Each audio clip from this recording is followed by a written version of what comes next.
একটা ছোট্ট গ্রামে থাকত এক বুড়ি। তার আর কেউ ছিল না, শুধু তার আদরের গরু মণিমালা ছাড়া।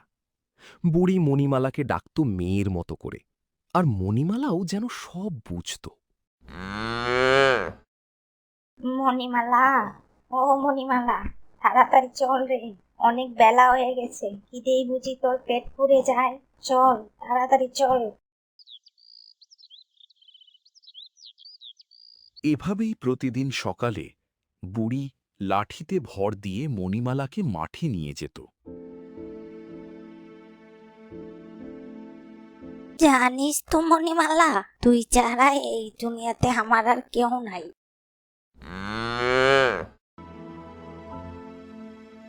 মণিমালা ডাক ছেড়ে বুঝিয়ে দিল তারও বুড়ি ছাড়া কেউ নাই।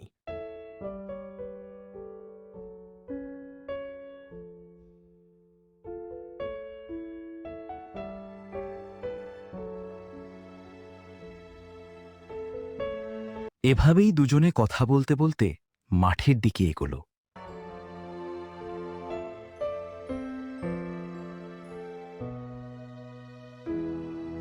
ঘাস খাওয়ানোর সময় বুড়ি গাছের ছায়ায় বসে বলতো, খা রে মা, খা, পেট ভরে খা। তুই ভালো থাকলেই আমি ভালো থাক, তোর সুখেই আমার সুখ।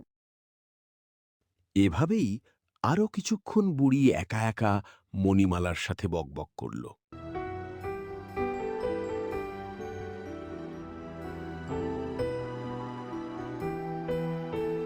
একদিন বুড়ি খুব অসুস্থ হয়ে পড়ল। সে মাঠে যেতে পারল না।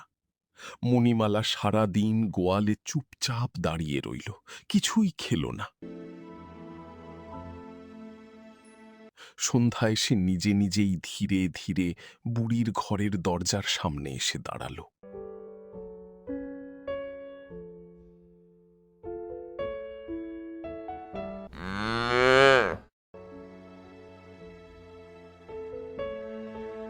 মণিমালার ডাক শুনে বুড়ির চোখে পানি এসে গেল।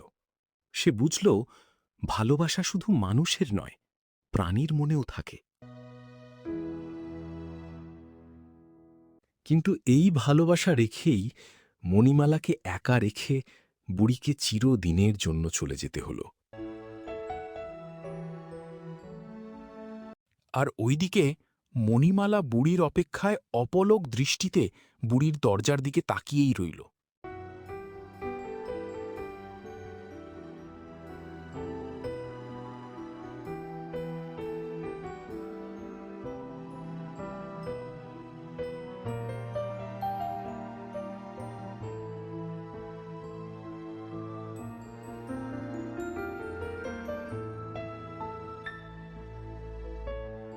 সেদিন থেকে গ্রামবাসী বলতো, মণিমালা শুধু গরু নয়, বুড়ির শেষ আশ্রয়।